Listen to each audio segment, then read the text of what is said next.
Hi, everybody. Welcome along to episode 139 of Percussion Discussion. Before we get into it, as always, I'm going to ask you to please check out all of our social media. You can find us on Facebook, Instagram, and of course, our world famous YouTube channel where you can find all of our conversations, past and present, with the video to accompany the audio so you can watch as well as listen. If you'd rather listen on the go, then no problem. All of our conversations are available in podcast form. These are free to download from all of your favorite podcast providers. As always, I'm going to ask you to please rate and review. You wouldn't believe how much this helps grow the channel and helps other drummers find us and hopefully like us as much as you do. Thank you. On to today's guest. This was an absolute pleasure to get this guy. This guy's drumming can't help but put a smile on your face. He's got a great attitude towards music as well. He's played for the legendary BB King for 25 years, right up until when he passed away in, I think it was 2015. If I've got that wrong, I apologize. He's played for some incredible blues artists as well as BB King, as well as his own incredible side projects, solo albums, you name it, he's done it. The guy is enthusiasm personified, and it gives me great pleasure to welcome the wonderful Mr. Tony TC Coleman. It's cool, Maddie. I appreciate you wanting me to do it with you. Well, honestly, I do, and I appreciate the fact you can obviously see that TC sat in his car with the drums in the back, and there is a good reason. Yeah. There's a reason for this. Would you like to explain the reason? Yeah, there's a good reason. So I had a friend. He called. He said, "Hey TC, man, I got a private party, occasion party, and it's gonna be, it's gonna be crawfish party like New Orleans, Louisiana kind of thing, right?" And he said it's from 2 to 5. I said, "Okay, yeah, I think I can do it." Then I checked. I had another gig the same day from 7 to 11. So I said, So one was near where I live out here.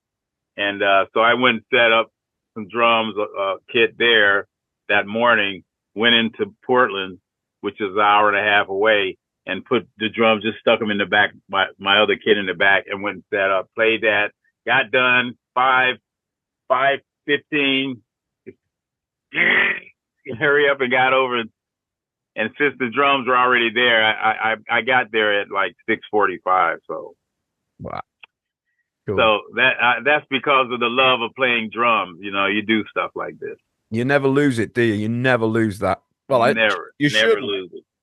But like I say, I appreciate you doing it. And tell us, are you busy at the moment? Well, you've kind of just told us, 2 gigs in one day. It's always a push for anyone. So is this kind of a regular thing for you just to keep so busy? Well, I still tour. I have a band called Silent Partners. Me and a good friend, Russell Jackson, based there. We were in the military together when we started out as a band in the military, and we moved to Chicago. I'm from Florida. He was from Kansas, but we moved to Chicago where a friend of ours that was in the band lived, and we basically started our career in Chicago, and we had a band together, but everybody just was like, man, I can't do this. I'm starving to death. But we hung in there, and we got a job with a soul singer named Otis Clay in Chicago. And Otis Clay immediately took us to Japan, and we toured playing with Otis, and we did this major blues festival. And BB King ended up hiring us in 1978. Wow. In 1978. So Russell and I have a band. We're called Silent Partners. But we do a little bit of that, and then I do Tony Coleman band. I do my music, and I'm right now working with the company. We're going to be touring to honor BB, and we're calling it the BB King Blues Experience. Wow. Okay. And so I put the band together, and I have nobody in the band from BB King's band but myself. And we're gonna start rehearsing July 10th through the 15th, and we're gonna video rehearsals and do interviews of the musicians and start touring to honor BB King. That's something I wanted to do before he died. I wanted to do that. Yeah. Yeah. But so I keep busy. You call, I'm ready. That's, it's good to hear. I think too many people get comfortable and go, I don't want to do it anymore. But if it's in you, isn't it? It's as simple as that. Yeah, I mean, I didn't ask to do this. It's something I was born with. People ask me, how long have I been playing drums? I say, since I was an embryo.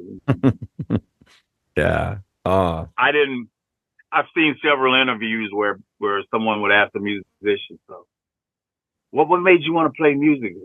Well, I saw a television show and the girls were screaming. And it was like, wow, I want to do that. It's like my first girlfriend that I wanted to introduce to my drums that was in my room when I was growing up. I said, I want you to come to my room. I want to show you something. I'm in high school. She's like, I'm not going to your room. And I was like, come on, please. I want to show you something. She's like, yeah, I'm sure you do. And then I kept saying, no, I'm serious. I want you to see something. Then finally she was like, okay, let's do this. And I said, look at my drums. And she goes, what? Drums? Like, yeah. Disappointed? So that so it was like, that's what you were convincing me to do? That kind of attitude is still in my heart for drumming. I just always loved drumming and drummers and musicians and music. I just love it, and it's my life. But I'm 68 years old now, and I've been very fortunate to have a really great career around the world. I've been to 98 countries. I've done quite well in the blues business and drumming, but I don't want to just concentrate on drumming so much. I want to do other things in life before I get too old to enjoy life doing other stuff, But normal stuff. Yeah, sure. I mean, the blues, obviously you've kind of fallen into the blues and you're known as, one of the leading drummers in that genre of music. Was it always your thing, or was there other things that came before it, or did you just hated the blues? That's great. Never liked the blues growing up. Wow. That's the last thing I wanted to do was be in a blues band. I wanted to be everything but a blues band because I grew up hearing blues with my grandmother and all the black community. Blues is our culture. So on the weekends, people playing blues and stuff, whatever, and I'm like, man, I don't like that old blues. Oh, baby, mama.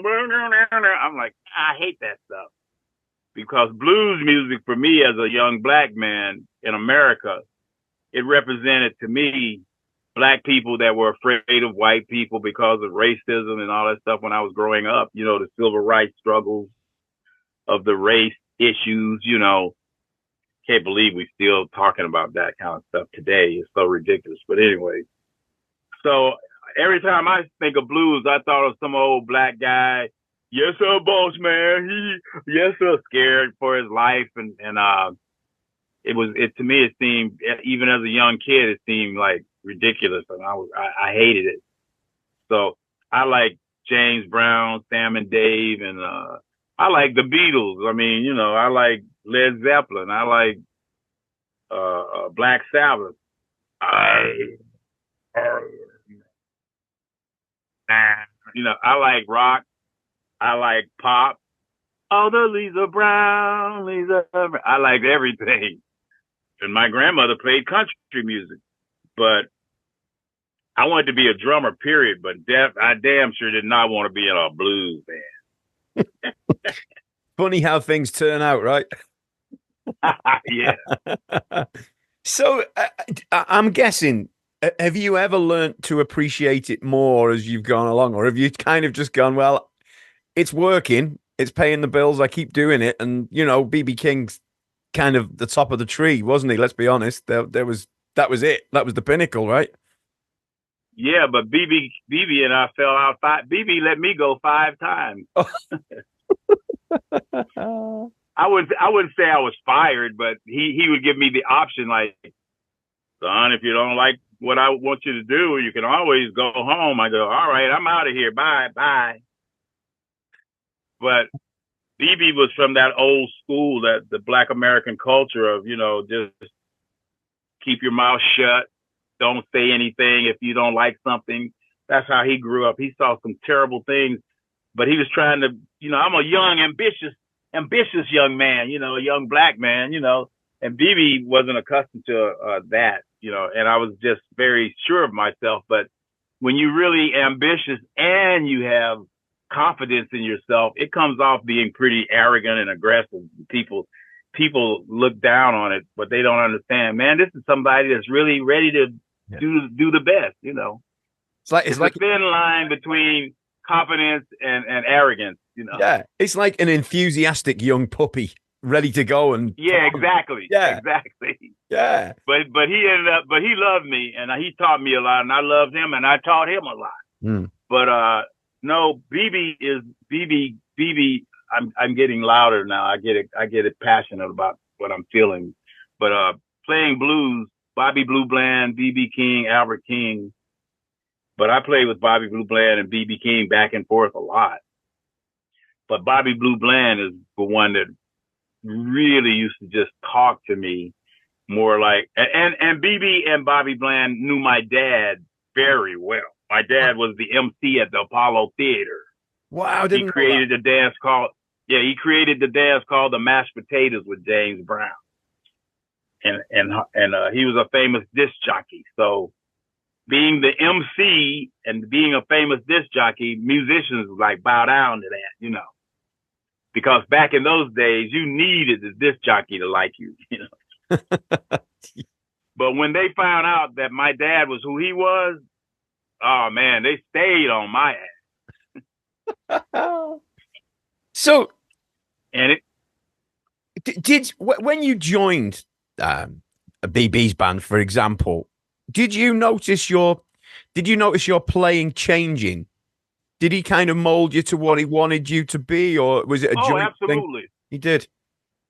Absolutely. Everybody that played like the drummer to do certain things that suited them, their personality, their flavors. But when it came to the shuffle, the blues shuffle,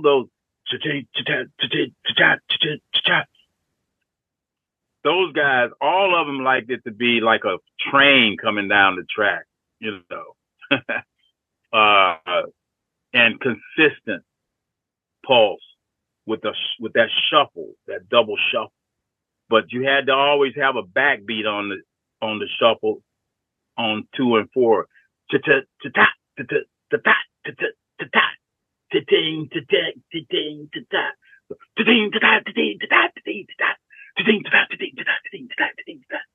But I noticed a lot of so-called shuffle blues drummers don't do that. They go ching cha cha-ting cha cha-ting cha cha-ting. If you did that with those guys, they'd be going, "Come on, man! You sound like you're dragging. You're pulling me. Come on, let's go." Yeah. And you would hear studio drummers that were like jazz drummers or whatever, thinking they're doing a shuffle, but they were doing a jazz, 1 2 3 1 2, like that. Yeah. Instead of and it has to go. It has to be smooth. Not ting ta ting ta ting ta. And that's something I try to explain to these drummers, but they go, "Well, I heard so-and-so famous drummer with so-and-so famous guitar player do it like that. And I think that's easier. That's easier than what I'm telling you to do." Let's make no bones about it. It's fiendishly difficult to do it correctly. And especially at some of the faster tempos, your left hand, especially fast. Your left hand needs to be really on point. You know, for the double shuffle. That's yeah. Wow. So when I say I'm going to teach you the correct way to play a blues shuffle, people get all, tight. Well, what do you mean the correct way? That's just your way. No, that's the way the culture, the heritage, the artists liked it on stage, not on record, because studio musicians were just musicians who played different records and what they considered to be what the culture is.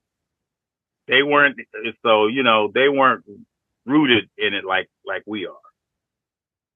So when you hear the record go ching cha ching cha ching cha ching from some famous guy, so and so, yeah, that's the way he does it, but that's not the way the culture, the heritage of the music is supposed to sound. And anyway, I always like to hear bands live versions of records. I used to love to get the live version of the band because that's when you hear the true band. Yes, yeah, absolutely. But instead of going on stage in blues and soul music, it's about playing with a feeling, and not thinking 1, 2, and a 3, and a 4, and a 5, and a 6, and a 1, 2, 3, 2. You don't do that. You don't have playing with a click track. I play with the click track like it's another person. Yeah. Not like I'm a match it. I can't match it. I'm not interested in matching it because to do that you have to concentrate, and that's not fun for me. That's not drumming. You're being controlled by the click. And in blues and soul music and rock and roll music, when the energy comes, you play a little bit more up. Yeah. And that's how every live record, I don't care who it is, why would you want to hear, me personally, I don't want to hear the band sound exactly like the record. I want them to play the right music, of course, with the right feel and stuff. But if it's got a little more energy and a little more extended solos and some feeling, that's real. But if you're going to hear somebody with click tracks and samples and then if the crowd's like, now you're locked in, you can't go. Now you got it. No, but I'm totally. That's. But as I was saying, music is supposed to be natural. You're supposed to play however you want to play. B.B. King and those guys, they would do the song, but they're gonna do it how they feel that particular day. Yeah. And whatever. Did they change much? Would they slow it, speed it up, take it down? Oh yeah, all the time. So you need your eyes and ears well and truly open on a gig like that. Always. Yeah. Keep your eyes and your ears open and pay attention to the front guy. Yeah. Yeah. I can imagine. But that's music. It breathes, it's got life. That's the way it should be. And, back to... nobody... Go on, sorry, TC. No. I don't think anyone should play stiff. It's just not normal.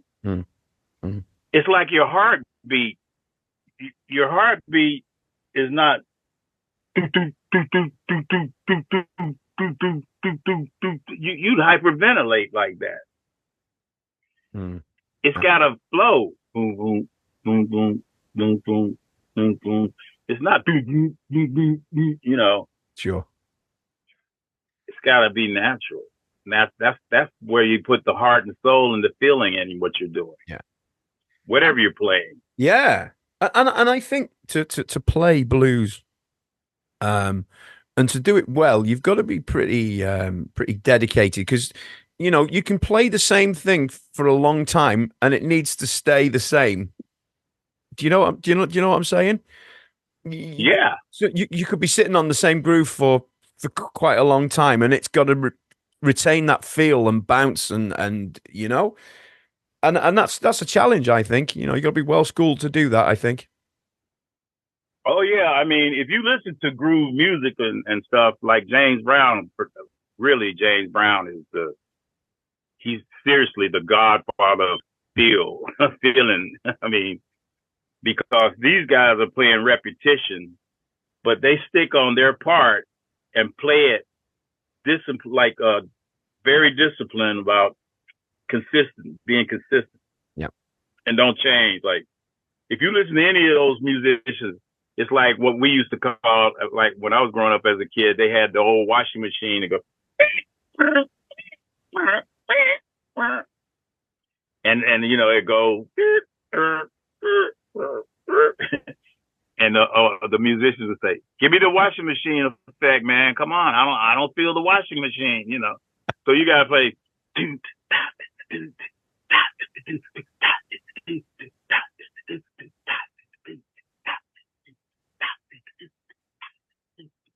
That right there, and don't go do. No. Don't give me a feel. I just want you to do that. Right and in the average pocket. drummer go, yeah, and the average drummer go, man, that is so boring. I'm like, no, you are so wrong. That's great to be disciplined to play with feeling in a groove and don't deviate from it. Do you find, right, the older that you get, the more you appreciate just sitting in a nice groove and not changing it Yeah. and just enjoying it and soaking it up? You know, you might not put a fill in for 10 minutes, but that's a joyful thing for me these days. And I've noticed it, the older I've got, the more I enjoy it. Yeah, because when you're young, you don't have the experiences or you hadn't been fussed at enough about it. What you get really defensive when people are trying to ask you to do something. You're young and you're like, I'm guilty of that when I was young. I didn't like those older guys saying anything, but the difference is when I was growing up, the older musicians in my culture, and I joke about it, but they get right in your face like, what's your problem? Don't you know I will smack the taste out of your mouth? Oh. Those guys were very serious about being on stage and doing the music and making it for people.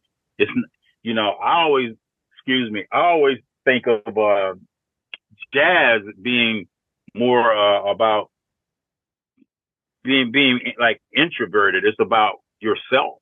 Mm. To me, jazz is for you to give yourself and your colleagues gratification as opposed to the audience. Yeah. In my opinion, because you're like, I got these great chops. And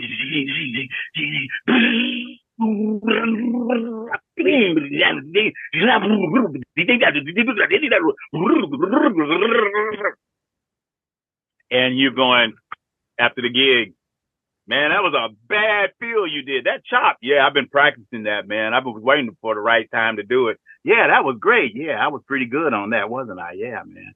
And you sit up there and you practice and you go, well, wait, click. And I'm okay if that's what you want to do, but I'm just not that guy. I'm not interested in that. And I appreciate, you know, Billy Cobham was like the first guy to really make it be in the pocket in the groove on Strata. Oh yeah.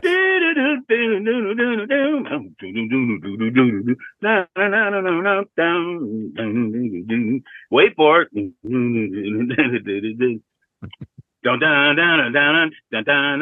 Wait for it. Pocket. Here it comes. Bang. Back that up, man. I gotta learn that lick. Bang. You know, it's like but he still did it in the pocket. Big time. But now guys are I love seeing guys. It's kind of I can, so I shall. Right. I can't, you know, so I don't. do you know? I go ahead. Go on. Sorry, TC. Go on. You were going to say something.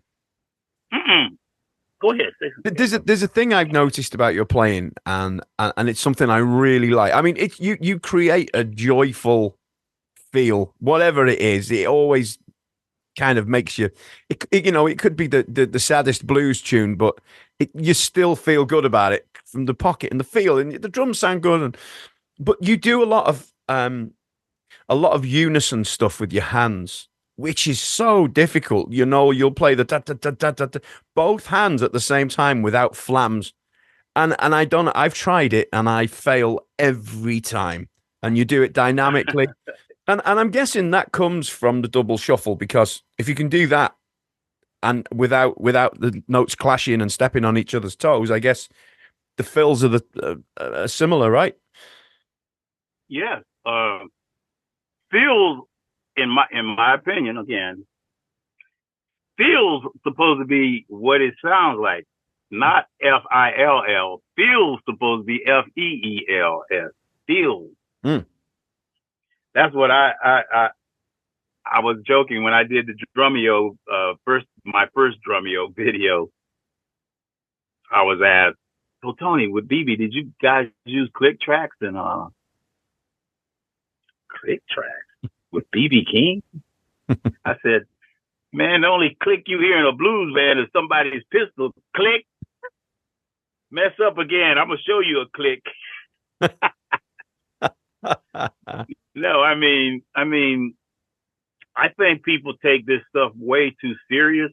Even though I'm serious when I'm at work and when I'm on stage and performing, I'm very serious about doing a good job. But I'm not serious like, "Oh man, you made a mistake on that last bar. You made a mistake. And you missed that hit the way we did it."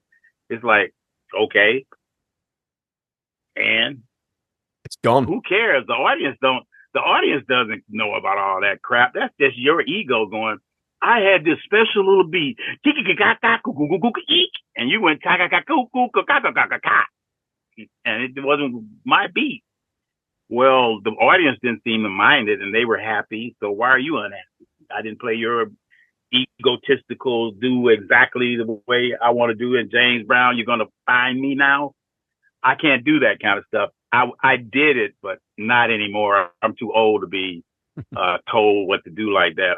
I would prefer you just say, "TC, I'm glad to play with you, man, and just have some fun." And it's not all that serious. Who the hell? I didn't become a musician to be all that serious, like I'm in surgery. Wash my hands and put the gloves on and scalpel. Oh man! Now that matters. You make a mistake, but not in music. Yeah. You make a mistake. BB used to say, "Do it again, but do it louder. Do it with some feeling. Make a mistake with some feeling." So, do you know what? I know you said he not fired you, but you parted company 4 or 5 times. I'm guessing you were straight back in, and it was forgotten about the next time. Is that the case? Of course. In bands, it's like a family. You're like a family. Like, it's your family. Whether you have to be there, whether you want to be there or not is on you. But you have to deal with different personalities. You have to understand that everybody's not like me and I'm not like everyone, but you got to find a balance to get along and go, "Well, that's the way he is, and I know that's the way I am. So let's just come to a happy medium here to try to make it work." Because I love the way you play, but your attitude is not exactly my attitude. But we play together well on stage. So BB's attitude was like, and a lot of musicians, "Man, I don't care what you do when you off, how you do it, or when you do it. But when you with me, just focus on this for 2 hours and go to hell and do whatever you want. And I'm done. But for my 2 hours, you belong to me." Oh, I can't imagine. And just run us through. I mean, the average. I mean, I'm guessing you were gigging a lot with BB. 320 days a year. That's what's that? 6, 7 nights a week. Sometimes that's 5, 6 nights a week, isn't it? No less than 300 a year. We toured. When I say we were on tour, we were on tour. And with You have to be on time to get from point A to point B. And we had to dress a certain way because BB wanted to represent what he did with class and respectability. As he would say, when I'm on stage, I want to look like I'm going into the bank to borrow money. So he didn't like you to be drunk, high, or whatever. You do that on your own time. Don't let that stuff, your personal stuff, affect the job. This is my life, my job, and I need you to be professional. I don't need you falling down drunk, getting high, getting in a fight in the lobby. But if it should happen, make sure you get out of there quick. No, it was about paying attention to me because I don't know what I'm going to play tonight. Some people say, "Hey, could I get a set list? Your set list?" We go, "Sure, you can have it. Where is it? I don't know. You find it, I'll give it to you." It's in his head. We played 2 songs the same, and then after that, you don't know which way you're gonna go. But you have to be on your game, man. You have to be. It's like being a pilot or a nurse, a doctor, or a restaurant, or chef. You know, chefs don't mess around. You know, that's the way BB was. He was like a chef, man.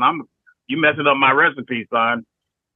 I don't need that right now. I want a little more sweetener here and a little more salty here and a little more pepper right here. So you have to be like that. And you said about changing arrangements, which is quite a common thing in that genre of music, I suppose. It's quite flexible. Endings, would they always be the same, or could they be different as well? So you're just literally watching all the time. Well, you know the type of ending based on the type of song you're playing. Right. So a lot of blues bands that do the blues, they always do dun dun dun dun dun dun dun dun dun dun bang or whatever. Sometimes BB might do something.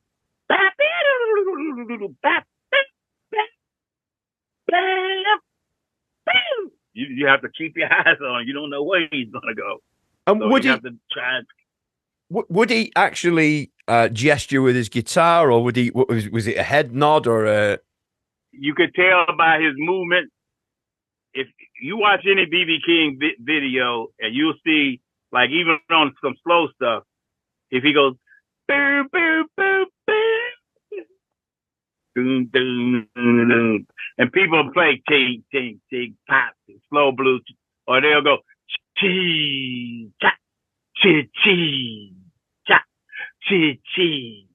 Man, that's jazz, and that will get you shot on stage, man, because that felt make BB and most of those guys feel like you're dragging and pulling. So you have to go tee tee tee ta tee tee tee tee tee ta tee tee tee tee tee ta tee tee tee. See the difference? Yeah. And so what you have to do when he wants it to be slow, he's going, give me something. He's going, yeah, but you want it slow. So now you got to figure out how to make it sound fast. So you play on the hi-hat or the ride cymbal like that make it sound like it's going fast. Yeah, so you've doubled the amount of notes you're playing almost. Yeah. And then you see him do like that. It's like, come on, push it a little more. So now you got to figure out how to keep that boom, boom, boom, boom. Wow. See, it sounds like it's pushing, but it's not.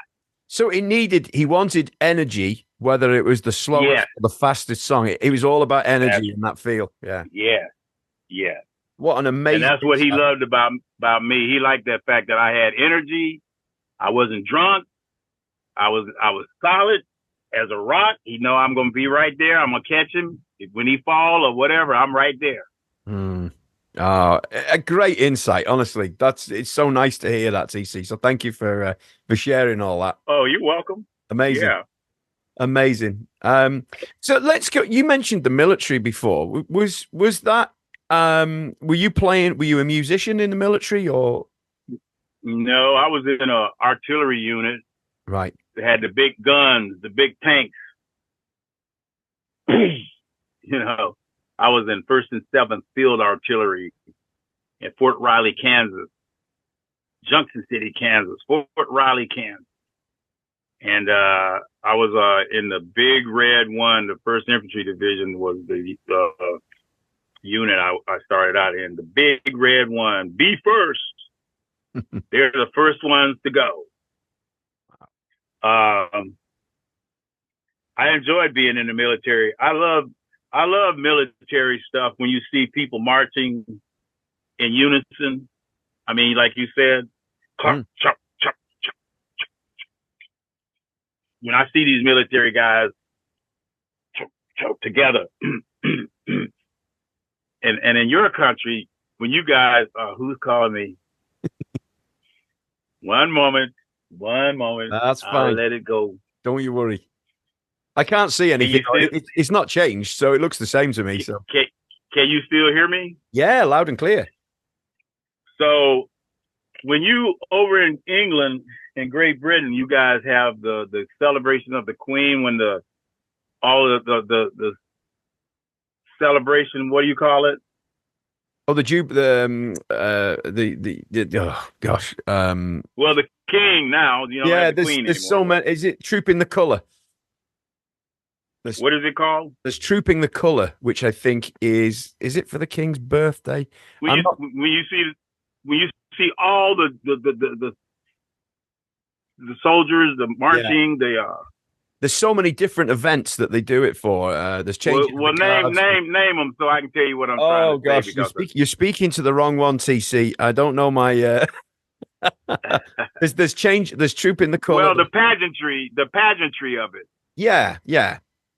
The pageantry of the soldiers and the marching together.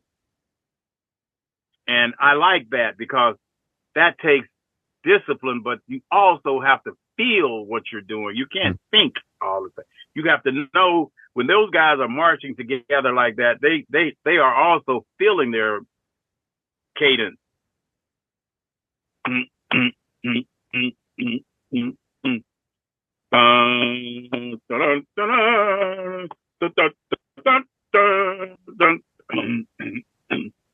One.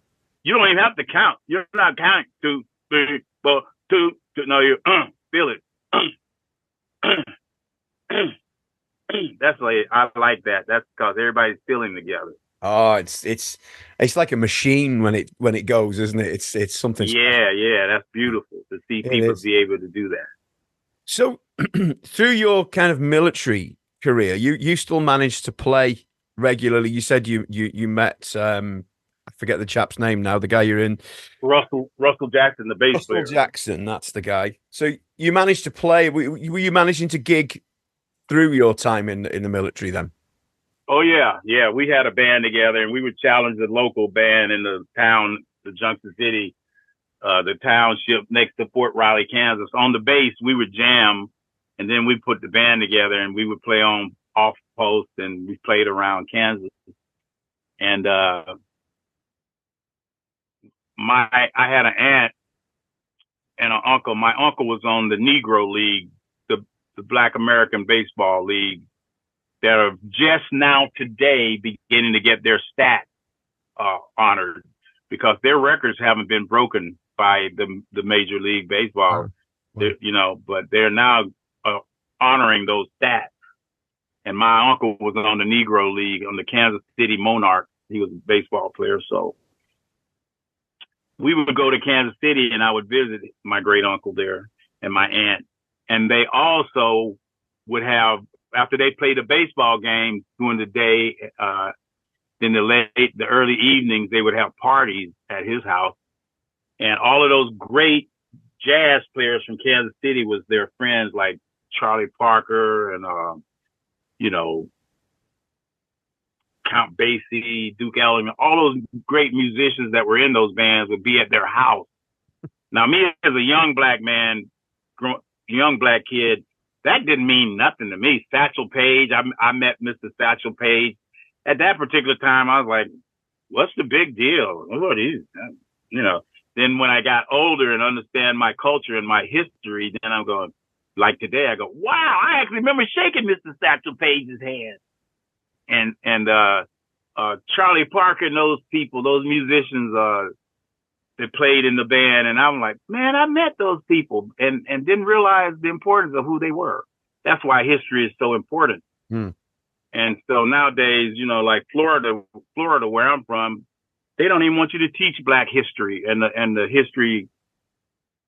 It's ridiculous. One thing drumming has done for me is taken me around the world. I've been in backyards in every country around the world, in the backyards of people, met people like you, Maddie, and say, hey, Tony, would you like to come over to my house and have a drink with me and my family and my friends? I've done that all over the world. Mm-hmm.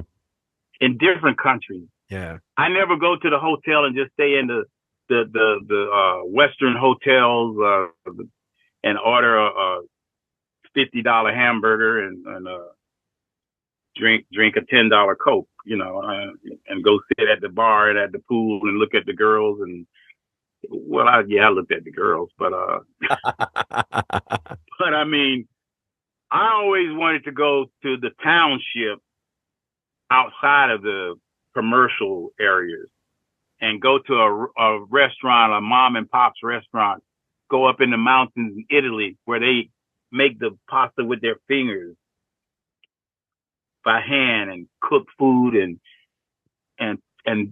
fellowship amongst themselves and drink and eat and be happy. And everybody's the same around the world. So music, the blues has taken me to backyards around the world. I've made friends with everybody. It's real life.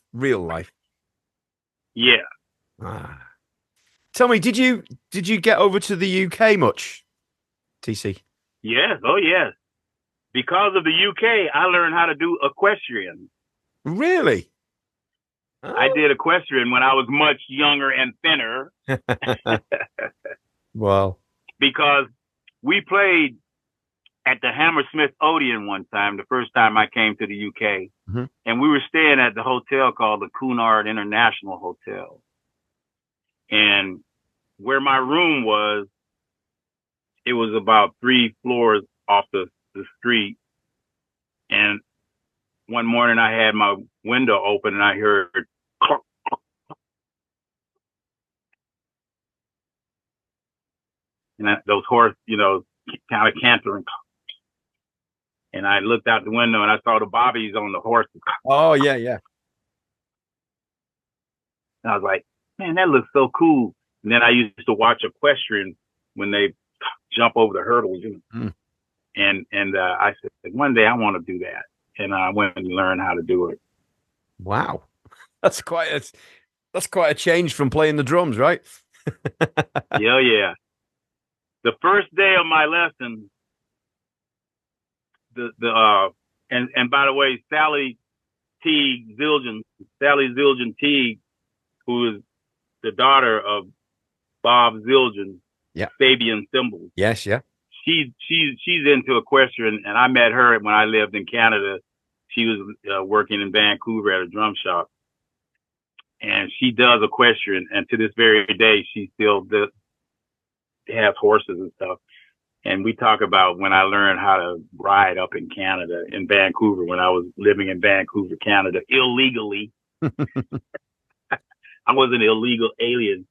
I was an alien. I was an illegal alien. I'm an alien from the U.S. Oh, dear me. So is it something you still watch on TV or? I do. Absolutely. Yeah. I love it. Yeah. And then we went to Santiago, Chile, and the promoter had a big reception for us when we arrived at the hotel and stuff. And his family was there, and one of his young daughters had on her riding boots. And when you do equestrian, when you ride the horse, you can see the horsehair dust on the back of the heel of the boot. And I said to the little girl, I said, "You've been riding today?" She goes, "Yes." She said, "How do you know?" I said, "I ride. I do equestrian, and I see the horsehair dust on your boots." And BB said, "Little girl, he rides the horse, but he rides the horse on his back. BB always had a smart ass remark. Oh, dear me. So let's sort of jump around a little bit now. Your Yeah, band come on. Silent Partners. I was having a listen to your album from 2022, I think, and there's a tune on there. Oh gosh, is it Post Traumatic Blues? Is it second Yeah, track? I wrote that. And Yeah, I wrote that track. do you know what's really nice in that blues style and the percussion on there? You don't hear percussion in that style of music often, and it works. So I was Yeah. and I listened to it about 10 times in a row. I was that impressed with it. Yeah, just awesome. Is that your idea to put the percussion on it? No, actually, I didn't know they were going to put percussion on it, and now I'm so damn embarrassed because I'm having a brain fart. Huh. Do you have the record in front of you? No, I don't, I'm afraid. It's Do you know who that is playing percussion? no, it's in the house, unfortunately. She used to play on the Tonight Show with Bradford Marcellus's band, Mhm. and I apologize for not remembering her name right now, but I think. But uh, but such beautiful playing, locks in with she yourself. played on that track, and I actually played percussion with BB one time. We had two drummers in BB's band, Mm. me and Caleb Emphrey. Caleb had some substance abuse issues and had to go. And then he called me back. Then I have some mouth talking trash issues for BB. So then he called Caleb back. And he said, you know what? I'm tired of calling these guys back in and out, so I'm gonna keep them both. So I'll have two drummers. So when one have a substance abuse issue, he'll still have the job. The other one can hold him up. And then when one running his mouth too much, he can go and So we were touring, and I'm gonna go back to the percussion. This is what I'm telling you. Going to tell you how I ended up playing percussion. So we were on tour with Carlos Santana. And Carlos Santana is the reason I played percussion with BB King and the reason BB asked me to stop playing percussion. So we were in Mexico City and we were on tour together, BB and Carlos. We had like 30 dates together or something, 20, 25 dates, whatever. And we were in Mexico City. And the city is so huge and it's a lot. It can be very dangerous in the evenings, in Mexico City. So we had like police escorts take us to the hotel all together to make so it wouldn't be back and forth because the venue was kind of far away from the hotel. Sure.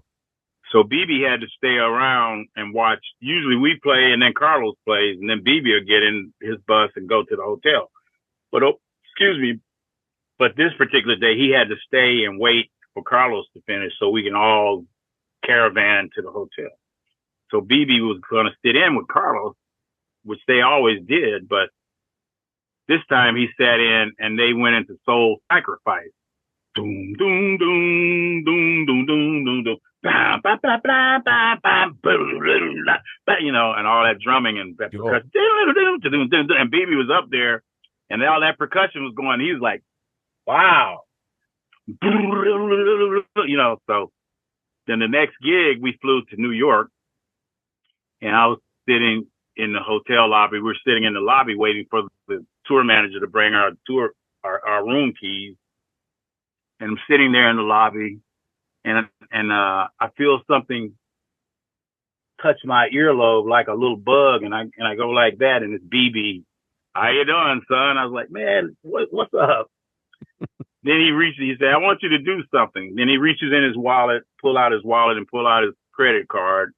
He says, I want you to go to Manny's Music because there's a famous music store in New York, Manny's. Oh, yes. Yeah, sure. And where we were staying at the Marriott right down the street from it, he said, I want you to go and get some of those bongalos and congalos and them rat-a-tat-tats. I want you to get all of that stuff. I want you to play percussion with us. I was like, man, I don't play percussion. Well, just go get the stuff, son. And he pats you on the shoulder, and I'll see you later. So I called the bus driver. I said, hey, man, you got to meet me down here at Manny's. He goes, man, the bus is parked in New Jersey. And I said, hey, the boss said you got to come do this. He goes, I don't have room on the bus.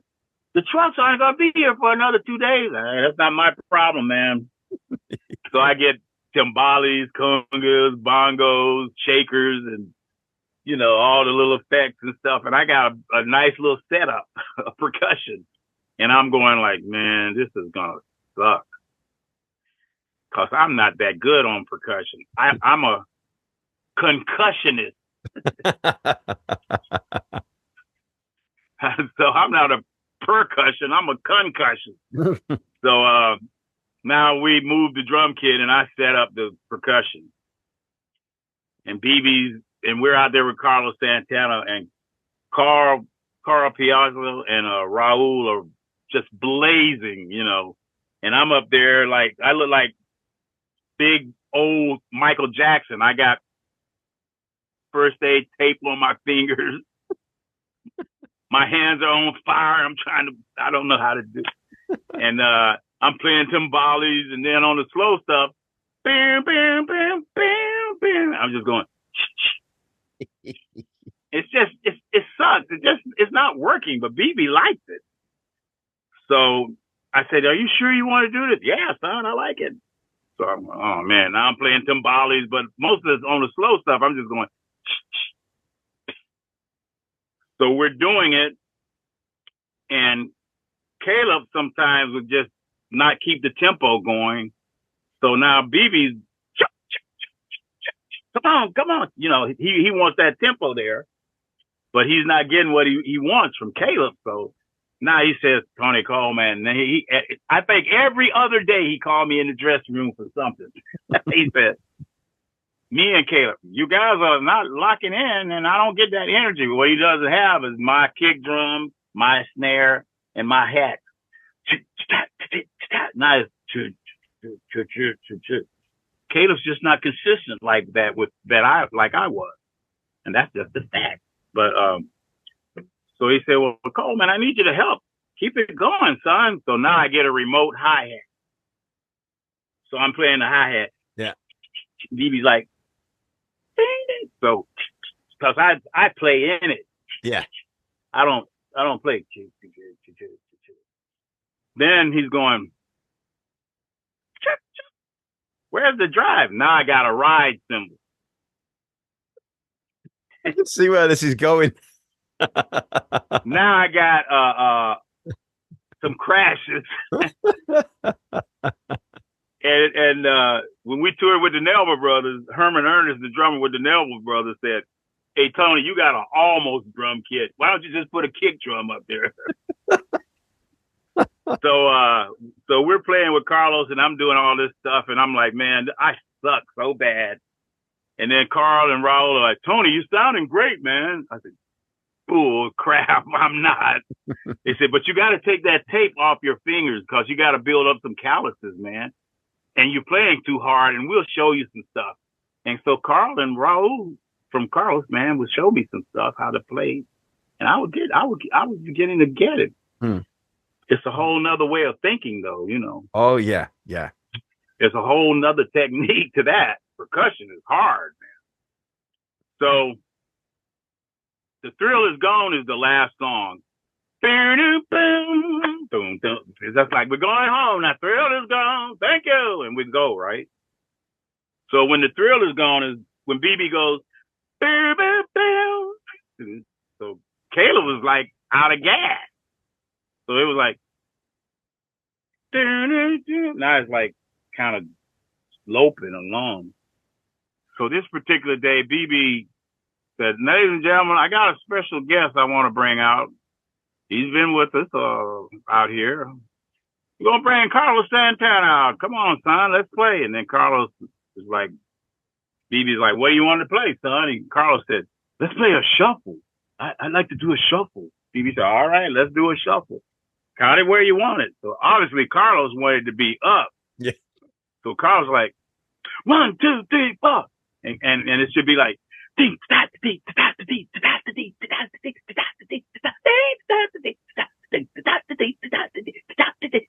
you know. Now Caleb's out of gas, so he's like,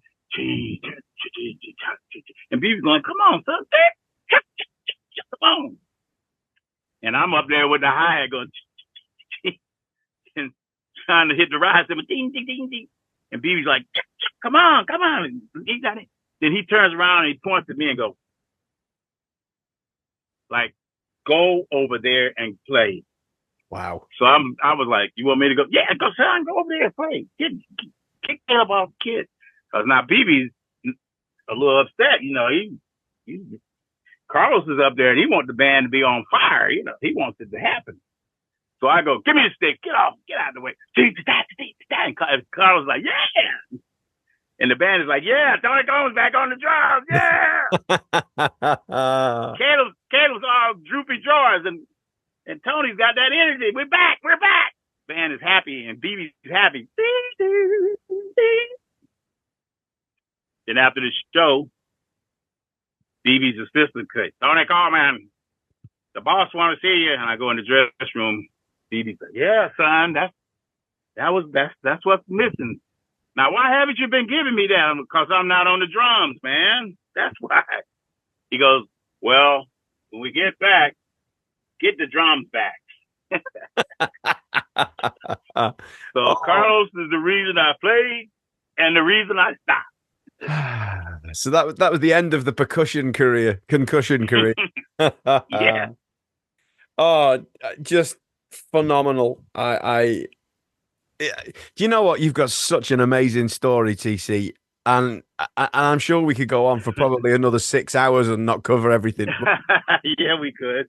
You know, I can't thank you enough for giving up your time. And I know you've had to drive out in the car because you've got stuff going on in the house that's a bit noisy. So, you know, I appreciate the effort you've gone to do this. I really do. Oh, I love it. As an artist, I love sharing because, you know, so many great musicians, not that I'm great, I'm just saying, but so many musicians that's been playing with great artists, people don't know them, don't know who they were. They don't get talked to or mentioned. All you hear is the artist they work for and supported. And you very seldom anymore you know who the band is, because today's bands, I don't even call them bands anymore. The artist is right out front with 50 dancers and lights and pyro, and the band is way in the back in the dark most of the time. You don't even know who the hell's up there or why they're up there. You don't even need them. People come to see pyro and lights and lasers and staging and theatrics. It's not even about music anymore. I like real rootsy bands like Derek and Susan Truck, Tedeschi. You know, saw them last play year. Real. They're real. Yeah. You know, I like people who play real. They don't have to dress up in suits and stuff to put on sunglasses and look like I'm a blues person. And that's so much bullshit. That's not real. That's not who you really are. You know, what I hate about blues music today is when a lot of white musicians who play the culture, like BB said, blues is the black African American people's gift to the world. And everybody, please play it. But you still got to talk to me, and people that taught me want me to pass it on the way we do it. Because if you don't know these things, you're going to water it down. And you're not playing it because you're taking shortcuts and you're like, oh, that's not important. I do it the way I want to do it. No, it's like anything else. So when I see white musicians becoming millionaires playing blues music, and I am the blues and part of the blues all my life and can't make $5, it pisses me off, you know? And what am I supposed to do? Sit back here and be quiet about it? I think it's terrible the way we, the real people, the real ones, get overlooked and ignored. So I'm honored to talk and tell stories and about our culture. Thank you, Maddie, for that. Well, I'm glad to talk. I'm equally honored to have you here. So keep bringing the joy. Thank you. keep bringing the joy with that amazing groove, and hopefully, and I say this, excuse me, to all of our all of the guests from overseas. I hope we see you over in the UK at some point. You never know. Oh yeah, I'm gonna sneak in somebody's drum case or something and get over there or something. TC, thank you so much. Thank you, Maddie.